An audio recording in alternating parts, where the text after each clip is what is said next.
We are discussing the pharynx now, and there you will find we are looking at a side view of the pharynx.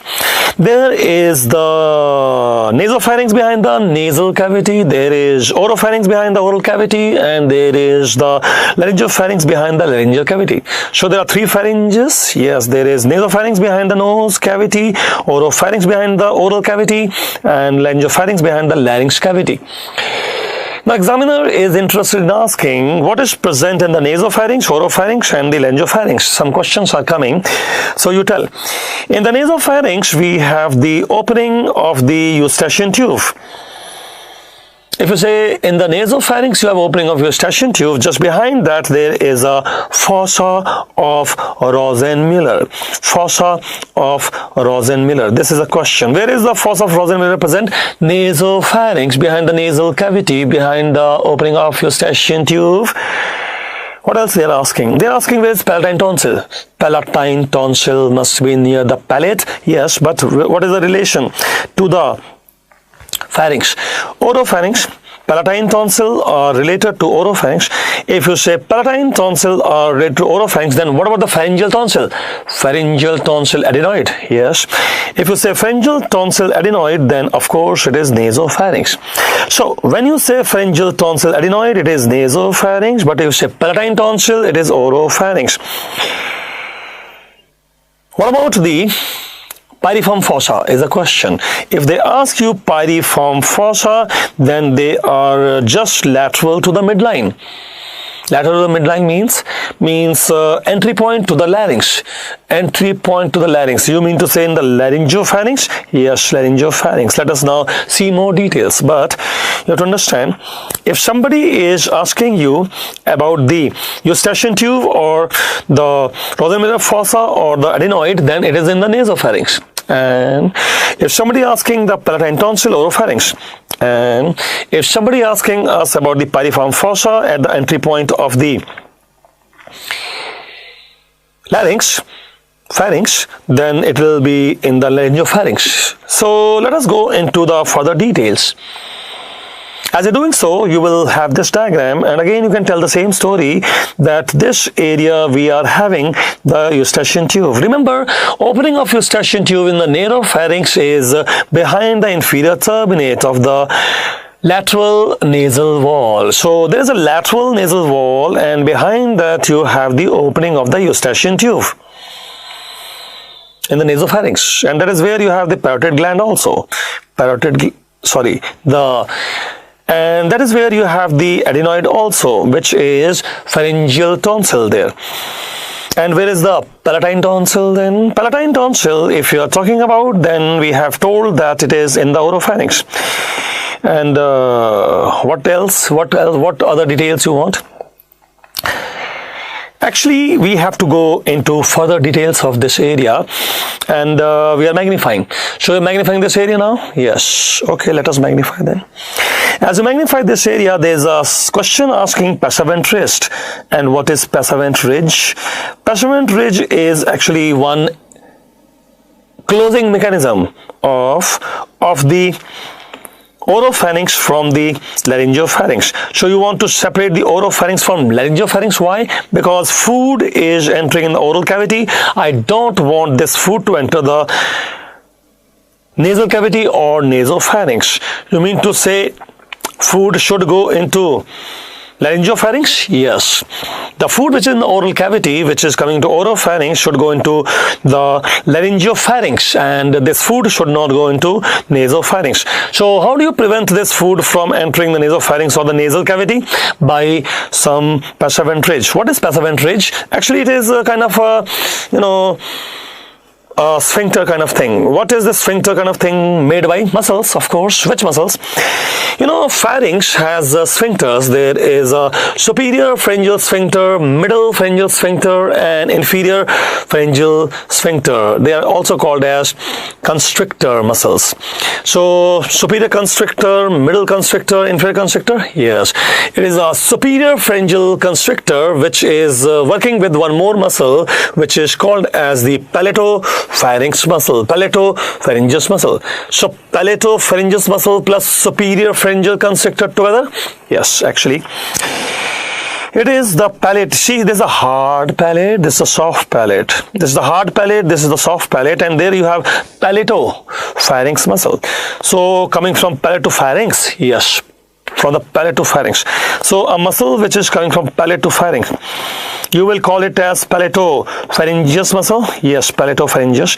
And not only palatopharyngeus muscle, but also you will find that there will be a superior pharyngeal constrictor. Together they will make what is called as passavant ridge, so that this opening is closed and food do not enter the nasopharynx while we are swallowing the food. Okay, that was the one thing you want to know? Yes. Okay, what is the next thing? These constrictor we were talking about, actually there is a superior pharyngeal constrictor and there is a middle pharyngeal constrictor and there is a inferior pharyngeal constrictor. Inferior pharyngeal constrictor is having two parts, and we will be talking about two parts because there is sometime a deficiency which is called Killian's dehiscence, and through the Killian's dehiscence some pouch will come, and there is some Zenker's diverticulum. What is that? Zenker's diverticulum pharyngeal pouch. Oh, you are telling inferior constrictor has two parts, there is some deficiency between the two parts? Yes, we have to talk about, because that Killian's dehiscence, some Zenker's diverticulum can come. So you want to discuss the three pharyngeal constrictor? Yes. Remember, between the skull base and superior pharyngeal constrictor is passing the eustachian tube. What is that? Actually, between the skull base and superior pharyngeal constrictor, right? This is superior pharyngeal constrictor they have marked. So what is passing between the two is this tube. What is that tube? Eustachian tube. Actually that space is called as, yes, sinus of Morgagni. What is that? Sinus of Morgagni. Can we see this sinus of Morgagni more clearly? The space which is between the base of the skull and the superior pharyngeal constrictor where eustachian tube is passing? Yes, that we'll see, but it's a question. You have to remember the answer. Eustachian tube is passing there. Okay, what else you want? Actually, there is one sagittal section also taken here, and you can see one muscle in the same space. Same space means sinus of Morgagni. Yes. What is this muscle in the sinus of Morgagni? It is actually, you see here, it is written levator veli pallati. What is that? Levator veli pallati. You mean to say levator pallati? Yes, levator pallati, you see here. So you are telling that there is some levator pallati? Yes. And attaching to this eustachian tube, I see here. Yeah.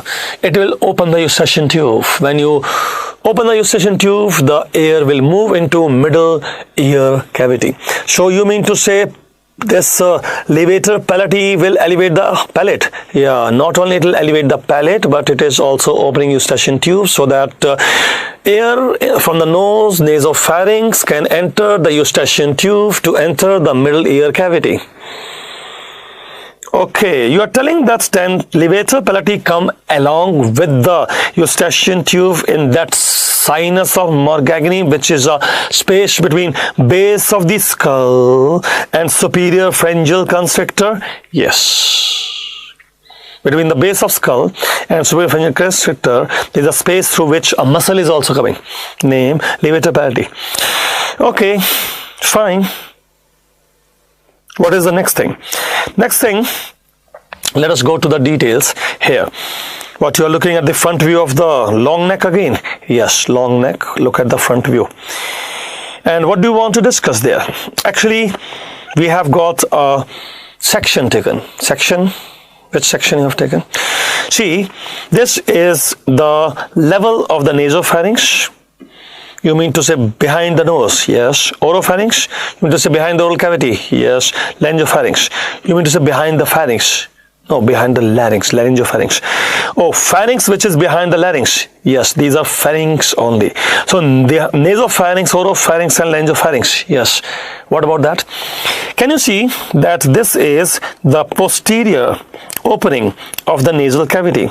If you say this is the posterior opening of the nasal cavity, what is this? This must be the nasal septum, separating the right half of the nose from the left half of the nose. Okay, then, do you remember there was some opening of eustachian tube? Where? In the nasopharynx. Yeah, so this is here. Oh, this is the opening of the eustachian tube. This is the opening of the eustachian tube in the nasopharynx. Yes. Okay. What else? Do you remember where were the palatine tonsil? Yeah, palatine tonsil in the oropharynx. Correct. Palatine tonsil in the oropharynx. Correct. Do you know where was the piriform fossa? Piriform fossa. I think entry point of larynx pharynx. Yes, correct. Correct. See here. This is the piriform fossa. Actually, piriform fossa is lateral to airy epiglottic fold. Airy epiglottic fold. What is airy epiglottic fold? You know arytenoid cartilage in larynx? Yes. The epiglottis in the larynx? Yes. This is the fold. Oh, you are mentioning that there is some airy epiglottic fold, something to do with arytenoid cartilage and the epiglottis? Yes. Arytenoid cartilage and epiglottis fold. So arytenoid cartilage, epiglottis fold, airy epiglottic fold. Yes. What about that? Lateral to that is piriform fossa, and it'll be filled with lot of saliva when there is some painful situation around, like could be tonsillitis. Oh, if there is some painful situation, you are not swallowing the saliva? No. And there will be some saliva accumulation in the painful situation in the piriform fossa. Yes, this is one situation. There can be other things also, clinical application. But remember, piriform fossa is in the laryngopharynx and lateral to the midline. Which fold? Airy epiglottic fold. Then what is this? This is the base of the tongue. That is the uvula. Soft palate. So this is the soft palate uvula. Yes. This is the oral opening. Yes. And this is the tongue. Yes. That must be a lid over larynx epiglottis.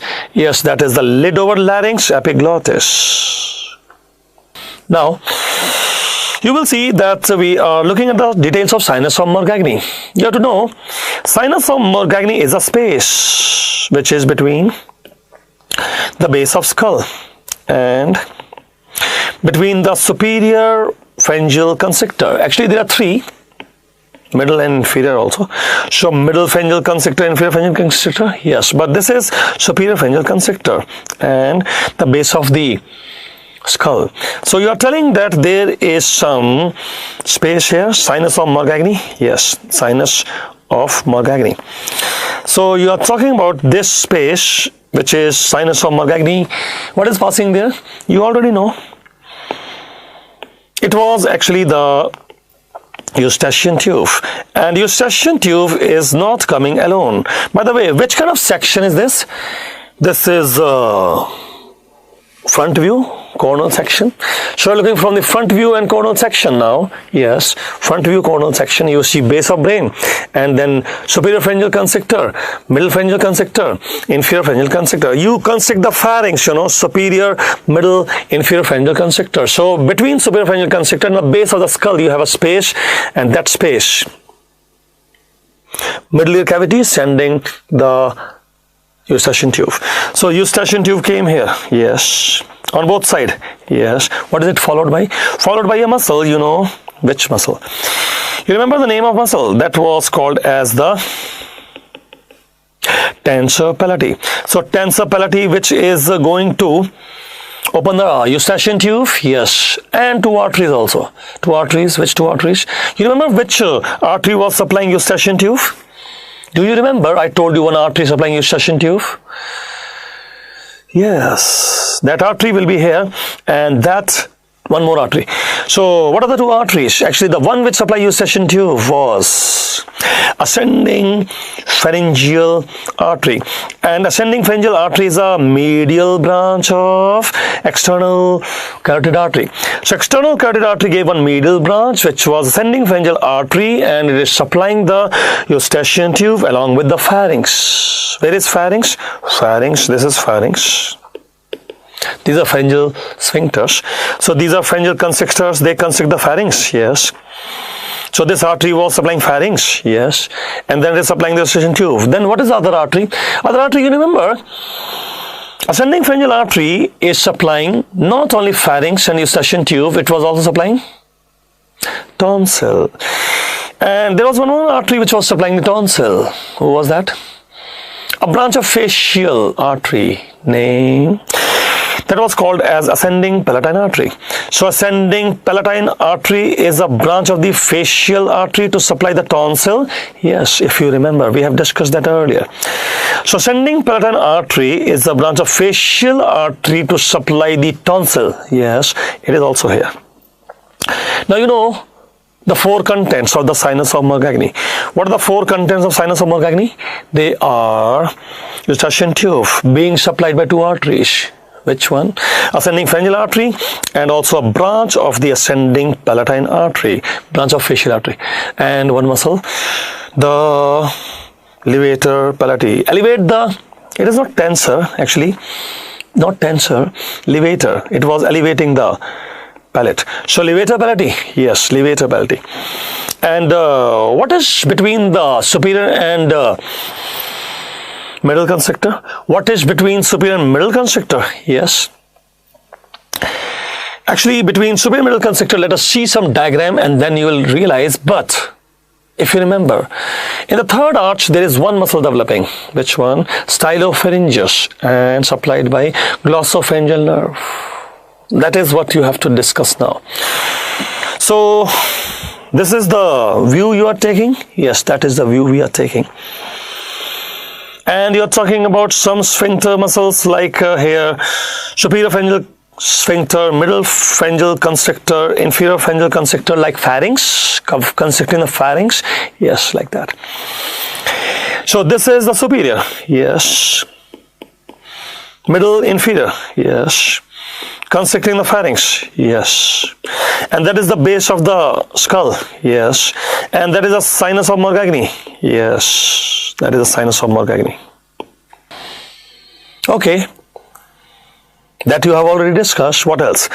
You see, this is the middle ear cavity sending the eustachian tube to nasopharynx. If you say this is the middle ear cavity and sending the eustachian tube towards the nasopharynx here, where it was passing? It was passing through the sinus of Morgagni, above superior pharyngeal constrictor and below the base of the skull, along with ascending pharyngeal artery, ascending palatine artery, and one muscle which will elevate the palate, the levator palati muscle. That is the point here. Many questions come on that topic. So this is the middle ear cavity now. Yes, it is also called tympanic cavity. And then it is sending eustachian tube now. Yes, it has 12 millimeter, which is bony, and 12 into 2, that is 24 millimeter, which is elastic cartilage. If you remember, eustachian tube has elastic cartilage. Total length 36 millimeter. So you're telling that this is the middle ear cavity. Yes. And anterior wall of the middle ear cavity is sending you the eustachian tube. Yes, to the nasopharynx. And the first one third is bony. Yes, it is bony. And the next two third is elastic cartilage. Yes. And then it is opening in the There's a pharynx, yes, and is followed by levator palatii, which will open the eustachian tube, yes, passing the sinus of Morgagni along with two arteries, yes. Names are ascending pharyngeal artery supplying the eustachian tube and tonsil, and ascending palatine artery, which is also supplying the tonsil. Yes, that was the point. This is the superior constrictor. If that is a superior constrictor, then that must be the base of the skull. Yeah, base of skull will be there. So you're telling this is superior pharyngeal constrictor, yes, and there's a space above that which is called sinus of Morgagni, fourth structure passing there, yes, and above that is the base of the skull, right. This is the discussion we wanted to have. So you're telling that middle ear cavity anteriorly is having this eustachian tube. What is posteriorly? Posteriorly it will communicate with the mastoid antrum. Mastoid antrum. So middle ear cavity posteriorly communicating with mastoid antrum, yes. Okay, what is the next thing? Next thing, you see the diagram which you have already seen. What we have seen, you know, this is the base of skull from the front view coronal section.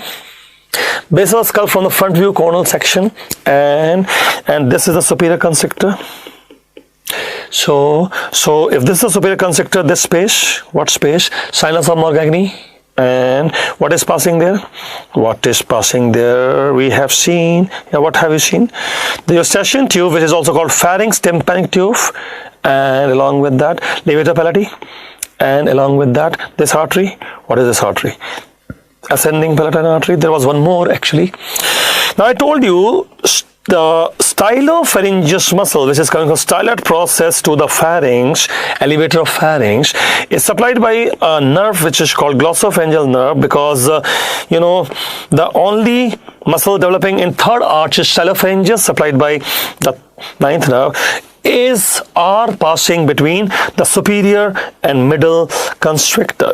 So you are telling that between the superior and middle constrictor you have two structures, yes. Name.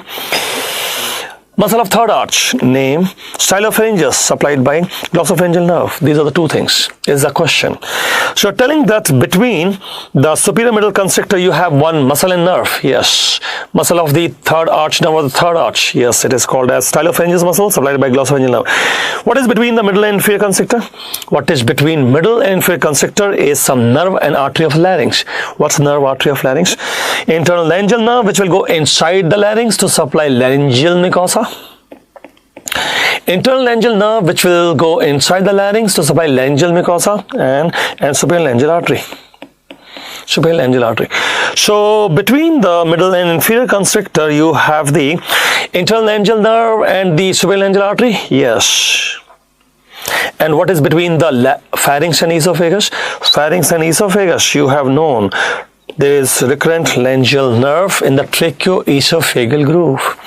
So you mean to say pharynx is ending and esophagus beginning? Yes. When the pharynx is ending and esophagus is beginning, that point, there is some recurrent laryngeal nerve in the tracheoesophageal groove. Yes, recurrent laryngeal nerve in the tracheoesophageal groove with some inferior laryngeal artery. There is a superior laryngeal artery above the inferior constrictor, and there's inferior laryngeal artery below the inferior pharyngeal constrictor.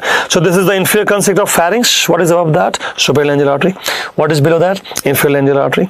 So these are the things which you have to remember. And now we are moving to discuss the Janker's diverticulum. What is that? I told you that inferior constrictor has a deficiency called Killian's dehiscence. Let us see that. You're looking at the posterior view of the inferior pharyngeal constrictor. Superior constrictor, middle constrictor, posterior view of the inferior pharyngeal constrictor, posterior view. Posteriorly it has two parts and deficiency. So behind the pharynx, behind the pharynx, it has a thyropharyngeus part which is attaching to thyroid cartilage of larynx, and it is a cricopharyngeus part which is attaching to cricoid cartilage of larynx.